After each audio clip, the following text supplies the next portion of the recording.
La voluntad de nuestro Dios o el mal de nuestro mundo. Absorbidos por nuestros tiempos.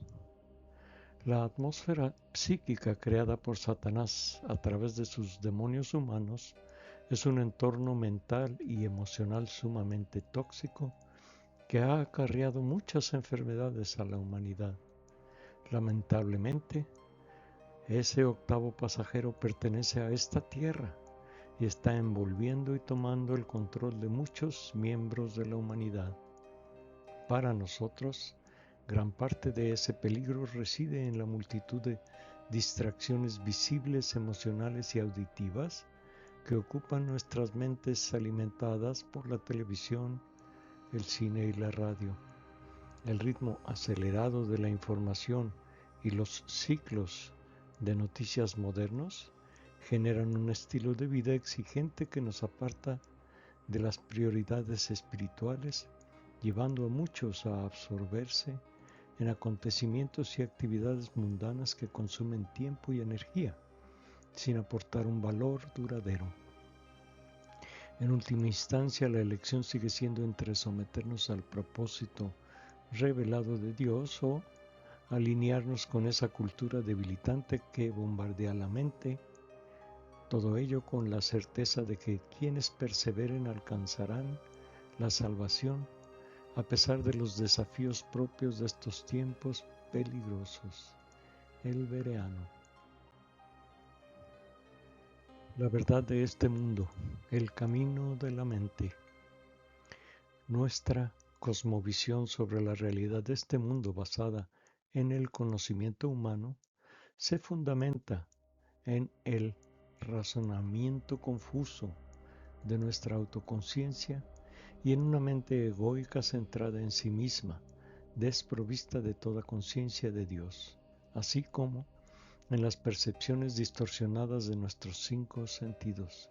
Como resultado, el conocimiento humano se ha opuesto sistemáticamente a la validez del conocimiento divino de Dios basado en la fe, para regir nuestra conducta y nuestra forma de vivir, ya que no puede discernir su existencia mediante estas herramientas de índole materialista. Dávalos 2022.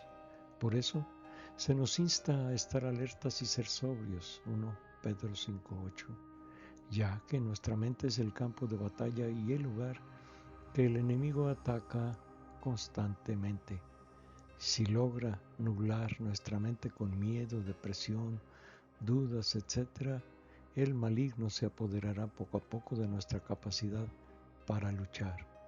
Montanés 2021. Por si fuera poco, muchas mentes se han oscurecido en este mundo, pues la persistencia en el pecado tiene efectos nocivos sobre las facultades humanas. La mente se oscurece gradualmente hasta llegar a una ceguera intelectual y el corazón se endurece y se enfría progresivamente ante el amor y las leyes de Dios. Efesios 4, 17 a 19. La verdad del reino de Dios, el camino del corazón. La condición de nuestro corazón determina nuestra vida espiritual, ya que Jesús nos dijo que entrar en el reino de los cielos requiere hacer la voluntad del Padre desde el corazón. ask.deberean.org. El corazón humano, tal como se revela en las Sagradas Escrituras y en la teología cristiana, desempeña un papel central en la vida espiritual de la humanidad y en su relación con Dios. Simboliza el espíritu humano y abarca pensamientos, emociones e inclinaciones morales.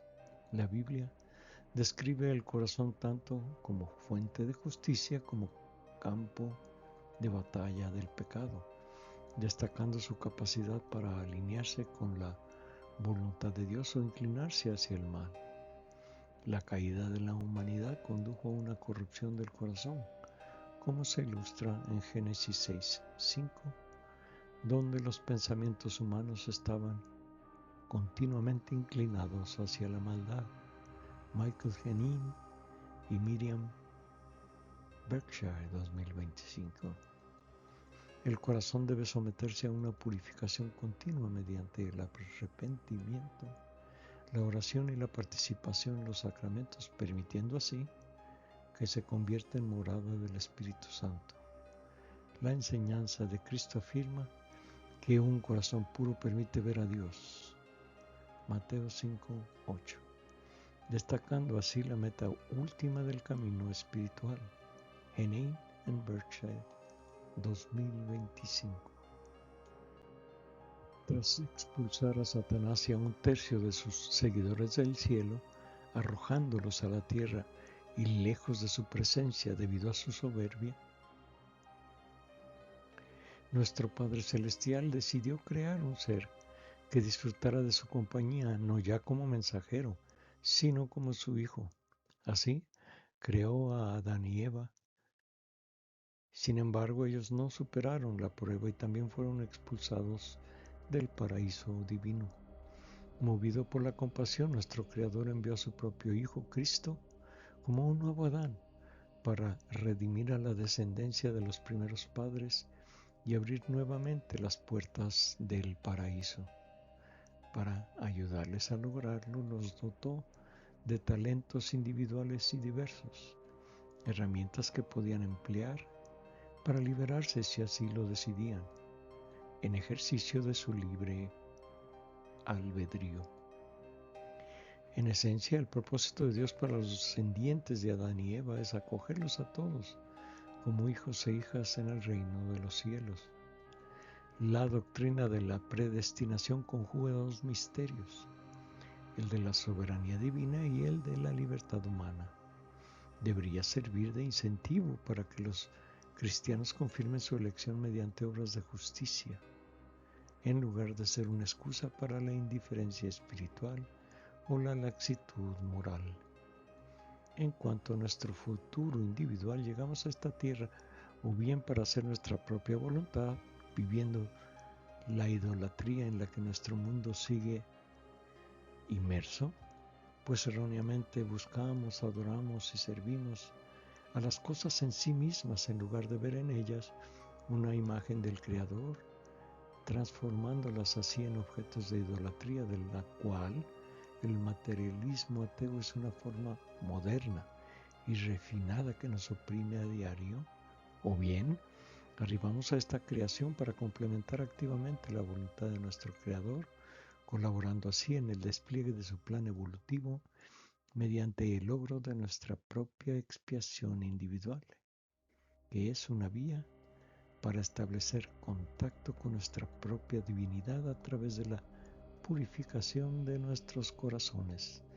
Dávalos 2009. El camino recto y la gracia siempre están presentes en un seguidor de Cristo, y esto agrada a Dios. Existen dos clases de rectitud cristiana. La primera es la rectitud ajena, la rectitud del otro infundida desde fuera. Esta es la rectitud de Cristo.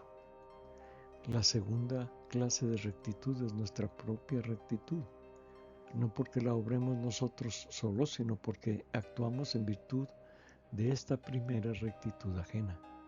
Se trata de una forma de vida dedicada provechosamente a las buenas obras, a mortificar la carne y a crucificar los deseos del propio yo.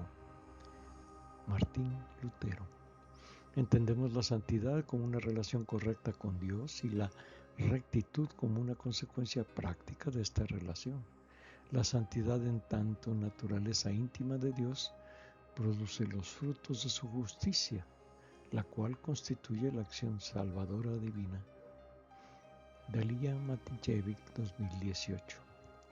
Contamos con numerosos ejemplos de santos que desde la humildad siguieron el camino de la rectitud divina en sus vidas, con un compromiso total de imitar a Jesús, recibiendo de Dios el don de la gracia santificante al ver Él con agrado sus esfuerzos.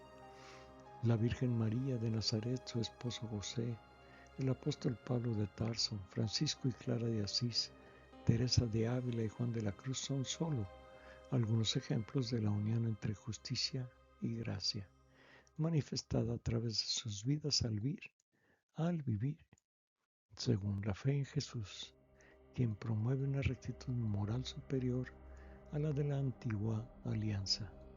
Su condición se mantiene y confirma mediante la vivencia de la fe y la adquisición de las virtudes propias de la moral evangélica. Sin embargo, esta fe corre peligro si la persona vuelve a enredarse en una vida de pecado.